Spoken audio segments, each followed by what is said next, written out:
only person left alive on the island was a baby girl.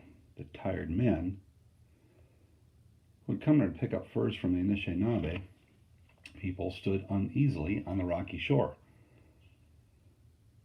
The voyageurs watched from a distance as the baby crawled in a circle, whimpering and pitiful. Her tiny dress of good blue wool was embroidered with white beads and ribbons, and her new moccasins were carefully sewn. It was clear she'd been loved. It was also clear that the family who had loved her was gone. All the fires in the village were cold. The dead lay sadly in blankets, curled as though sleeping. Smallpox had killed them all. The voyageurs trembled at the thought that the disease might already have chosen one of them. Surely, they muttered, the baby had the sickness too. She's sick, she looks tired, said one man when she lay down against one of the blanketed figures. Let her sleep. Birds were singing, dozens of tiny white-throated sparrows.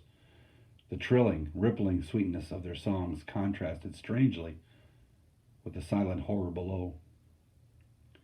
First one, then the other of the men turned away. They got back into their canoes. As they paddled toward the next island, all were silent, thoughtful. Some wore hard expressions. One man had tears in his eyes. His name was Hat. He thought of his wife and decided he would tell her about the baby. If there was anyone in the world who'd go and rescue that little girl, it was his wife. She shivered a little as he thought of her. Correction, he shivered a little as he thought of her. He couldn't help it. Tallow, she was called, and sometimes she scared him with her temper. Other times he was amazed at her courage. He grimaced in shame. Unlike him, his wife was afraid of nothing. So this first season we're going to be studying is called Nibin. Okay, which is Ojibwe for summer. Okay. I'm trying to get this thing to position on here so I can see it, the camera. All right. Thanks for your patience here, by the way, people.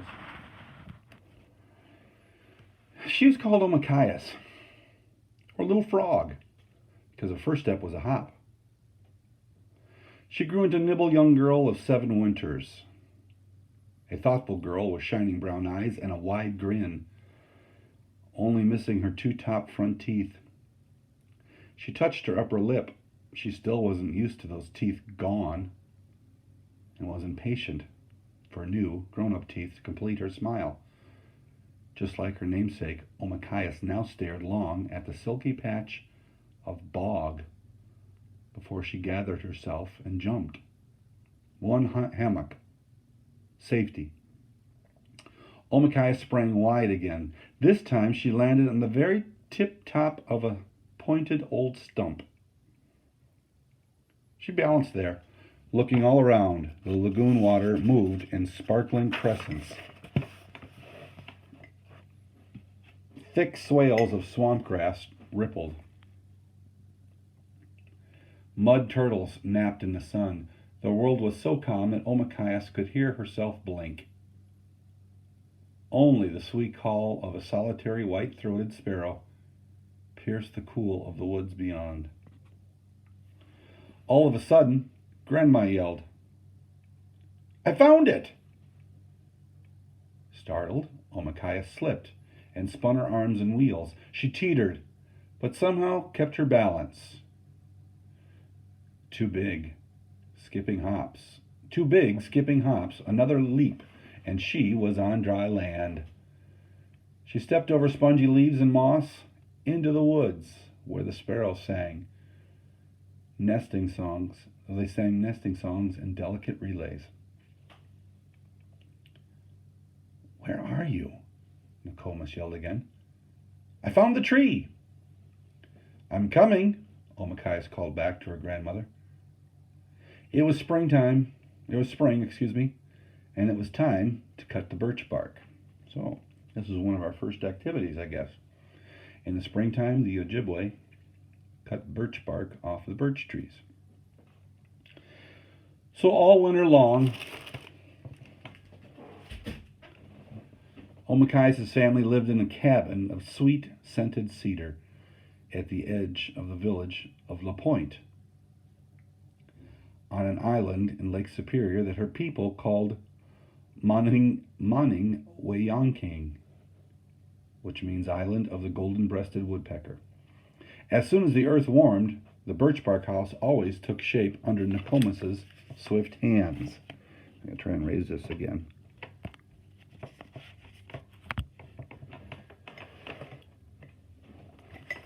Now, the dappled light of the tiny new leaves moved on Grandma's beautiful, softly lined face. In one hand, she waved her sharp knife, taken from the beaded pouch on her hip, and on the other hand, she held tobacco. Nokomis was ready to make an offering to the spirits or manitous. They loved tobacco. Omakayas banged the tree her grandmother had found. "Yes, here it is, this one."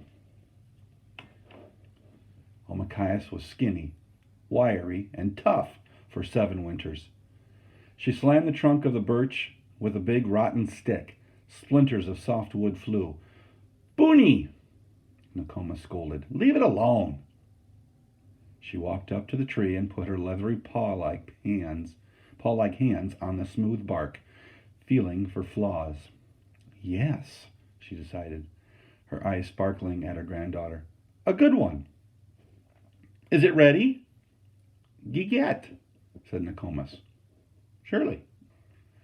Nokomis' tobacco pouch, was decorated with blue and white beads in the shape of a pipe.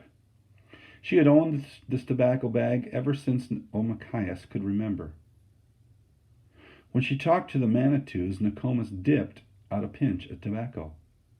"Old sister," she said to the birch bark tree, "we need your skin for our shelter."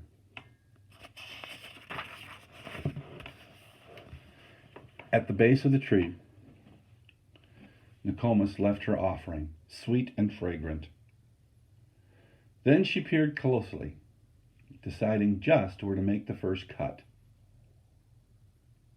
Suddenly, she pressed her razor-sharp knife into the bark. Omakayas stepped back. Light filtered golden and green onto their faces.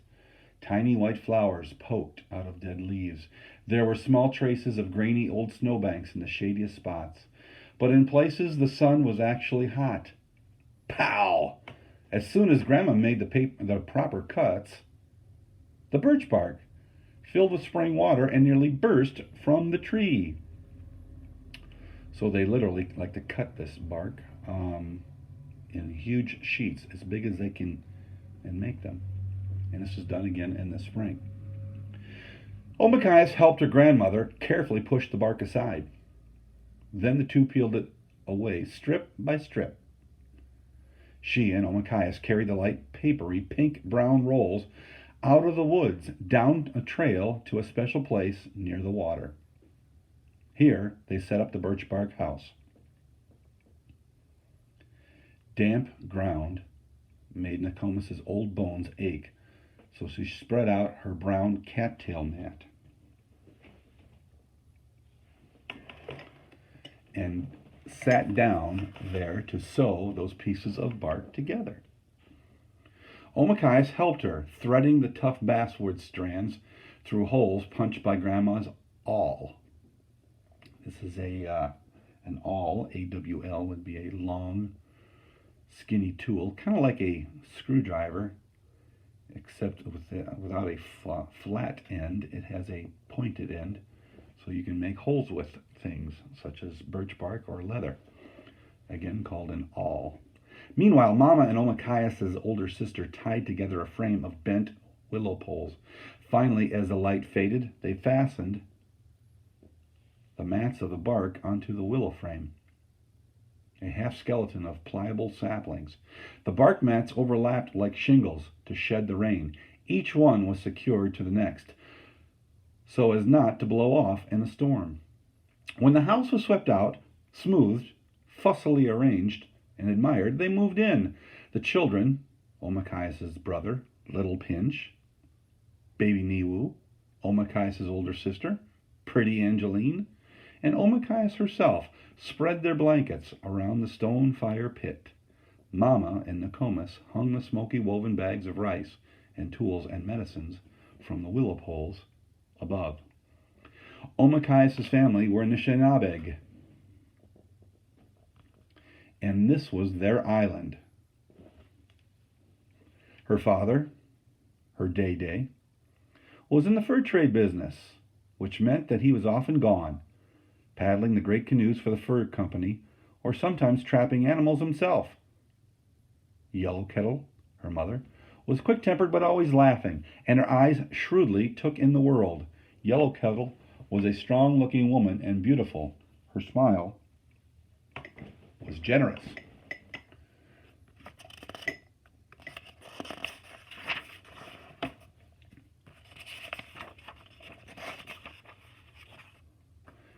Her smile was generous, enigmatic, slightly crooked, and kind. She missed nothing when it came to her children. It was impossible to hide a half-done job.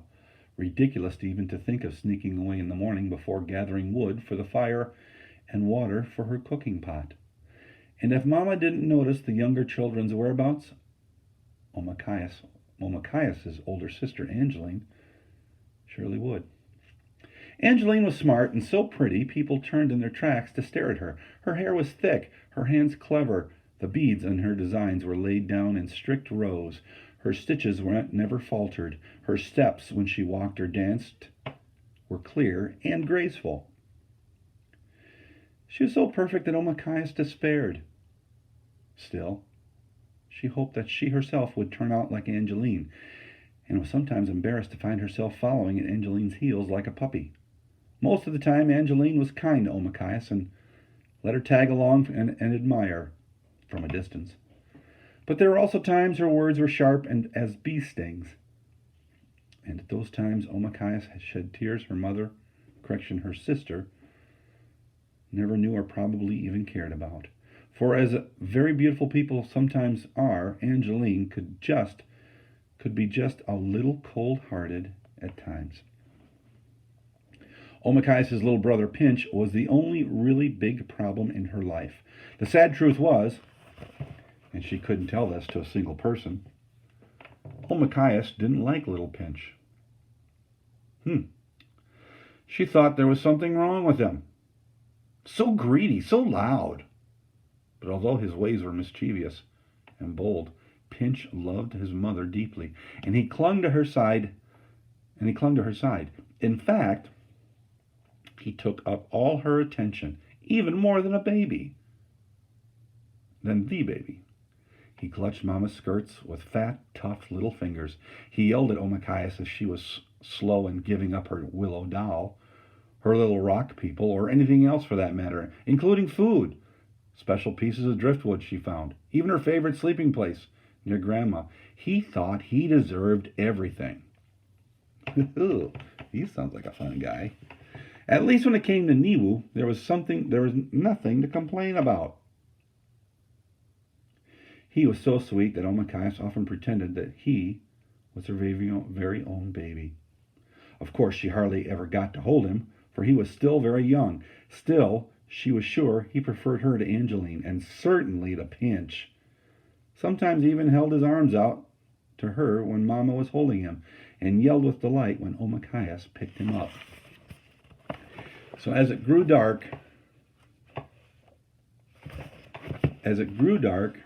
the family ate maycucks of moose stew and fresh greens and berries.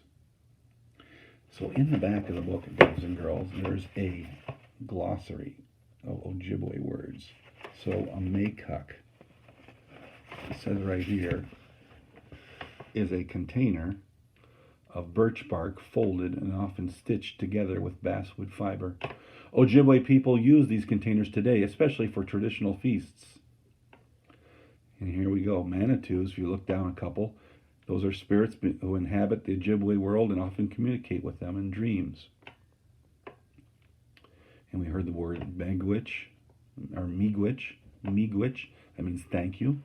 So, geget is right here. It says surely, or for emphasis, truly, or really.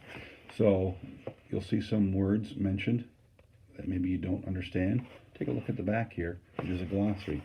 Day, that's Ojibwe for daddy. Okay, back to our regular scheduled program.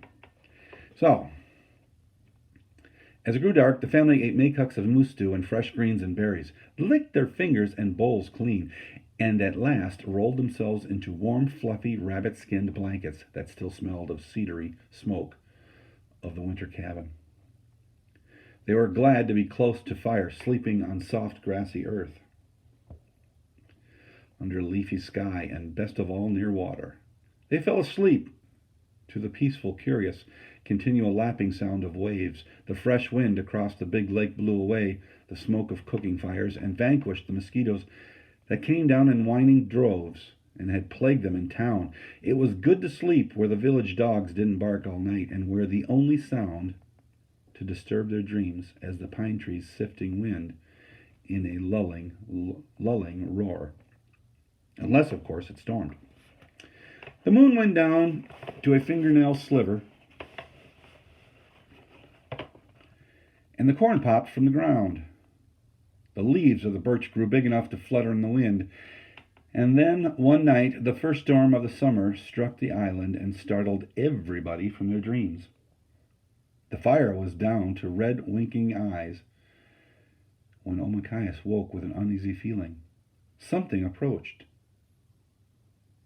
She felt a footstep. Omakayas was always the one to sleep near Grandma, and now she rolled close.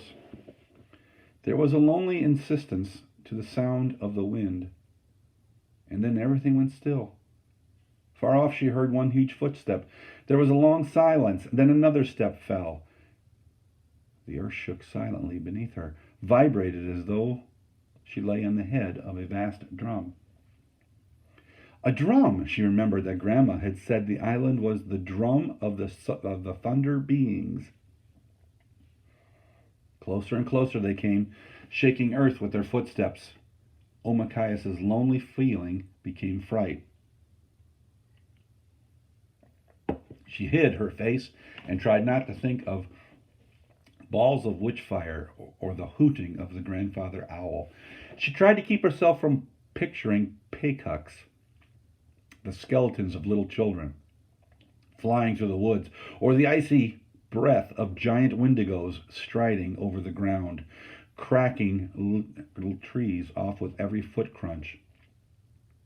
Another step, another, and another fell, and then the wind howled to life. Rain slashed against the tightly sewn walls. A breath of air stirred up the slumbering coals and cast shadows, leaping and fighting on the inside walls of the little birch bark house. The willow poles trembled, bouncing with the force of the gusts of wind.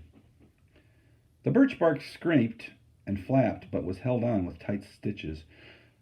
Omakayas hid her face as the thunder rolled, smacking onto the lake shore,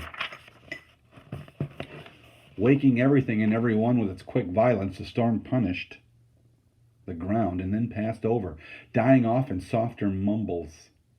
The dull thuds of thunder falling in the distance now felt comforting, and before the sounds entirely faded, Omakayas went to sleep.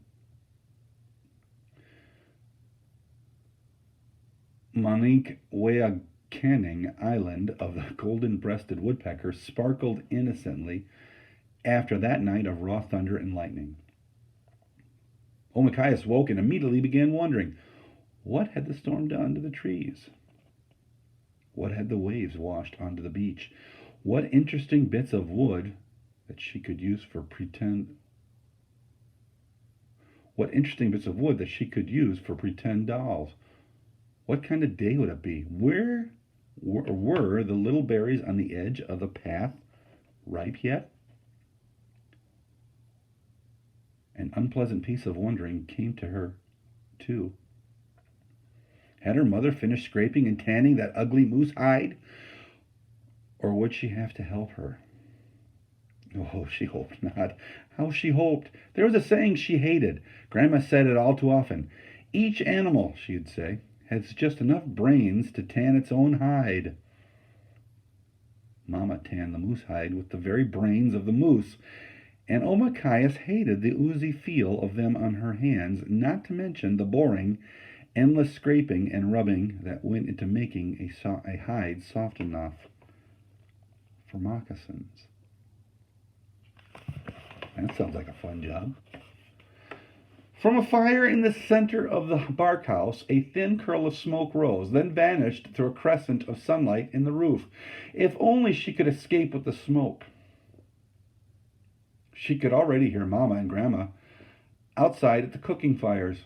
They were planning the day's work. In no time at all, that soaking moose hide would be stretched on a branch frame, and she would be required to scrape at it with the sharpened deer's shoulder bone that her mother kept in a bundle of useful things near the door. Her arms would tire. They would feel like falling off. Her fingers would go numb. Her back would hurt. The awful smell would get into her skin, and meanwhile, all the little birds would find the luscious patch of berries she alone knew about. By the time she got that stupid old moose hide softened up, they would have eaten every last berry. She must act quickly. The air was fresh, delicious, smelling of new leaves in the woods, just popped out mushrooms, the pelts of young deer. The air flowed in, rain washed.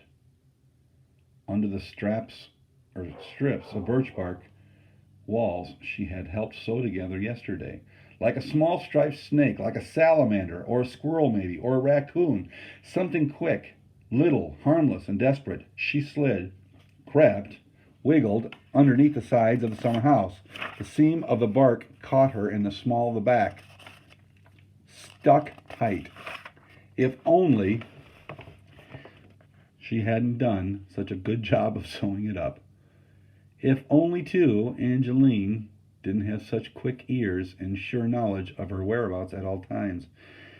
There was a firm pressure suddenly at the small of her back, still caught on the inside, her sister's foot, her sister's gloating voice. Neshime, baby sister, little frog, don't go jumping off. Then there was her mother, rounding the back of the house, one side of her hair still flowing down. Unbraided, she glanced in surprise at Omakayas, trapped and then unable to hide her amusement. A big grin spread over Mama's face. Her admired big sister, her beloved mother, laughing. There was Omakayas, laughing from the front and laughter from behind. And suddenly, all of last night's thunder in her heart. Omakayas sat near the cooking fire, and slowly, with deep inner fury, ate a bowl of cold stew. She dragged out time, waiting for her hateful job to start. The moose hide, yuck. That's a hateful job. Mama was wrestling that hide out of the stream now, where it had been soaking for days and nights, gathering up its scummy, woolly slime. Mama had already set up the dreaded frame of branches, and there were strings of hide nearby that she would use to tie the skin up tight so that it could be worked. Omakayas knew how important it was to tan the skin, how her mother would cut up the soft smoked hide and sew on the winter's moccasins all summer. She pictured her mother finishing them with lovely soft toe puckers so the girl's feet could twitch and dance. She could imagine Yellow Kettle beating them, lining them inside with the silkiest rabbit fur, and pieces of an old wool blanket. Yes, it was an important task, but Omakayas still didn't want it. She finished her stew, cleaned the bowl out with sand at the shore of the lake, and waited with a sigh for her mother to ask her to fetch the deer bone scraper. Her mother said something else, though. "I need my scissors!" Omakayas sat up, suddenly full of energy. Omakayas' mother was well known for owning a pair of scissors, and other women were always borrowing them. Omakayas' first job, ever since she could walk, was fetch her mother's scissors. Sorry about that. Scissors, kept safe from her small fingers in a beaded wooden case, and bring them home. She had never failed, for it was a job she liked, not only because she was sometimes given a handful of manoomin, Ojibwe for wild rice, or a little chunk of maple sugar, by the borrowing lady, but because there were things to see on the way there and back. So right now her sister Angeline was digging at the ground near the spruce trees and cutting lengths of the roots. They used these to secure the house better and to finish baskets. She was cheerful, humming at her work, glad to have gotten the better of Omakayas. She'd shown Angeline. Let her work until her hands fall off. Omakayas had a fun job to do. "So go fetch me the scissors from old Tallow," said Omakayas' mother. Without a moment's hesitation, before Mama changed her mind and remembered about the help she needed with the stinky hide, Omakayas ran off. So, we've met Omakayas, who was found as a baby, and her biological parents have more than likely died from smallpox. So she's been adopted by this Ojibwe family. And now we're going to get a chance to meet a pretty important person in her life, Old Tallow.